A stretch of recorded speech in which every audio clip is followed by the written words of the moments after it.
ایرانی و بند میخوره بند میکنه دلت. من نگاه های بالا به پایین از صرف شنیدن از دستور خستی، من چشم گفتن مجبور خستی، از کار کردن حرف دوست رفتی، دوست داری یه خوابی کنی بگن از خوش رفتی. یه جایی و بند میخوره بند میکنه دلت که بری بهتره کنی، صفر تو یک برسونی، آرزوات تو سرد که میشی صفر پیشونی، میبیننت بگم کاش این تو بودیم، مدام توی سیر سعودی هیچ احساسی نمیشونی. شروع کردم منم چند وقت دیگه لب نزدم، تازه فهمیدم چندم منم، کیش دادم افکارا رسم منطقم، ساعت با کم کار میکنه و ستاره خوب رفتار میکنه، دوباره داره با کفشاش میدوه، دوباره به سر بشاشی شده.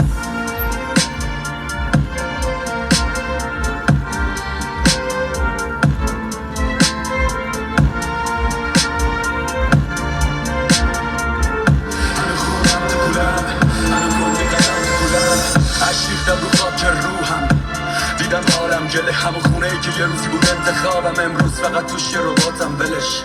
هنو خونم تو کولم، هنو کلی قدم تو کولم، هنو دستای دم تو کولم، هنو موی بلند تو کولم، من مسافر زندگیم اما هنو مردم تو کولم، ولی باید زندگی کرد، ولی باید زندگی کرد. من و خونه جور شدیم همجور شده، رفتم تو خودمونم رفت تو خودش، کسی که پل بشه میونه شکاف یعنی باید بگذره از رو خودش. مبارزه باشه من بوده زن نمیرفت بیرونی تو رفت تو سرم، من زندگی بیشتر از کلمه ولی خالشو میکوبیدم رو تنم، دیدم ذهنم تو اتاق ایستاده، همه دیوارا غیر قابیچ کنن، منو کوچه رو پنج میکنم، اما اون کوچه هنو سر جاش ایستاده، معنا نمیده سکونت ولی تو جهان نمیشه دروغ کرد، اگه زمان بگیره عفونت از مکان نمیشه عبور کرد. ما هر دو میگیم سخت مستع دل، اما فرق داره من زیر صندر اسمم، تو انگشتم زیر پاشنه کف، من آدم افتاد تو رفتن شعرم، هنو رخ بینه قاب تو اجاب نمیره لختی باد، شعر من همین افتادن هاست، مهم نیچی دنیای دخمی بخواد.